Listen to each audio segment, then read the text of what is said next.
بسم اللہ الرحمن الرحیم۔ امیر تبلیغ اسلامی کی مایہ ناز تحریر بے نمازی کی سزا سے دوسرا درس۔ اللہ تعالیٰ قرآن مجید میں ارشاد فرماتا ہے سورہ روم میں وَأَقِيمُوا الصَّلَاةَ وَلَا تَكُونُوا مِنَ الْمُشْرِكِينَ۔ ترجمہ کنز ایمان، اور نماز قائم رکھو اور مشرکوں میں سے نہ ہو۔ مدینے کے تاجور حبیب رب اکبر شفیع روز محشر صلی اللہ علیہ وسلم کا ارشاد پر اثر ہے، جس نے جان بوجھ کر نماز چھوڑ دی اس نے اعلانیہ کفر کیا۔ اور ایک حدیث مبارک میں یوں بھی ارشاد ہوا کہ بندے اور شرک کے درمیان نماز چھوڑنے کا ہی فرق ہے، جب اس نے نماز چھوڑ دی تو بے شک اس نے شرک کیا۔ الامان والحفیظ۔ محترم بھائیوں اور بزرگوں، مندرجہ بالا آیات و احادیث مبارکہ سے بظاہر تو یہ معلوم ہوتا ہے کہ جان بوجھ کر نماز چھوڑنے والا کافر و مشرک ہے، مگر ان کا حقیقی معنی یہ ہے کہ جو نماز کی فرضیت کا انکار کرے یا اس کو معمولی اور بے قدر جانے یا پھر اس کے ترک کو حلال سمجھے وہ کافر ہے۔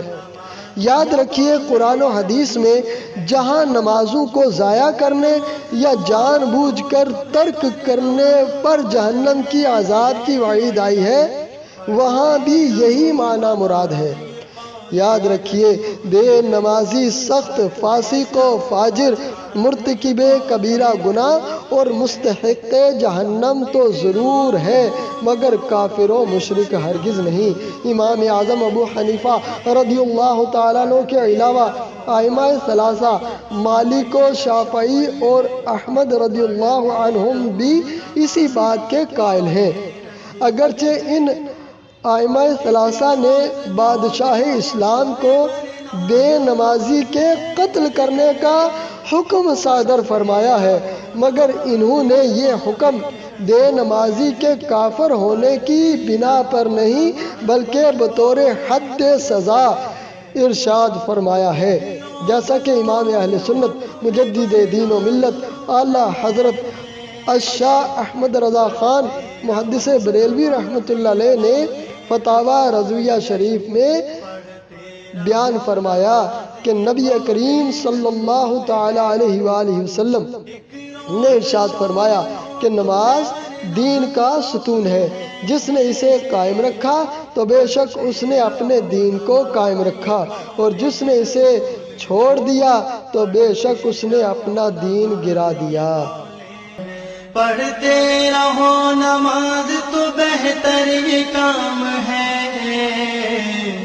دین رسول پاک کا اسے قیام ہے۔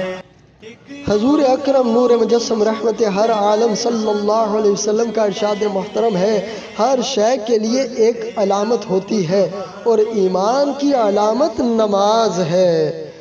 ایک اور حدیث مبارک میں آپ صلی اللہ علیہ وآلہ وسلم نے ارشاد فرمایا، اسلام میں اس کا کوئی حصہ نہیں جس کے لیے نماز نہ ہو۔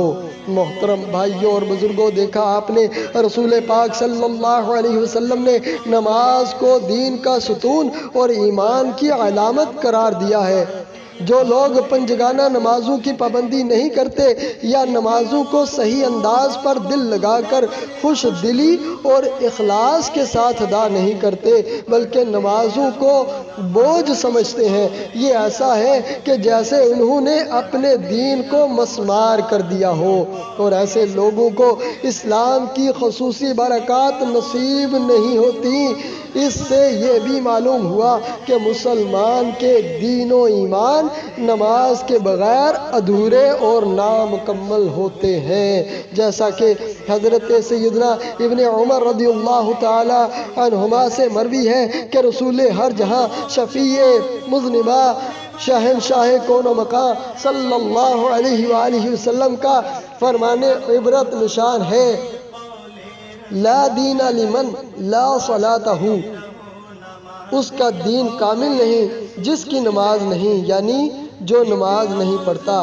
حضرت سیدنا ابن مسعود رضی اللہ تعالیٰ نے ارشاد فرماتے ہیں من ترک الصلاۃ فلا دین لہ، جس نے نماز کو چھوڑ دیا پس اس کا دین کامل نہیں۔ الامان والحفیظ، اللہ تبارک و تعالیٰ ہمیں پنجگانہ نماز ادا کرنے کی توفیق عطا فرمائے۔ اگلے درس میں انشاءاللہ تعالیٰ ہم سنیں گے کہ اولیاء اللہ کے نزدیک ایک نماز کا فوت ہو جانا کتنے بڑے نقصان کا باعث ہے۔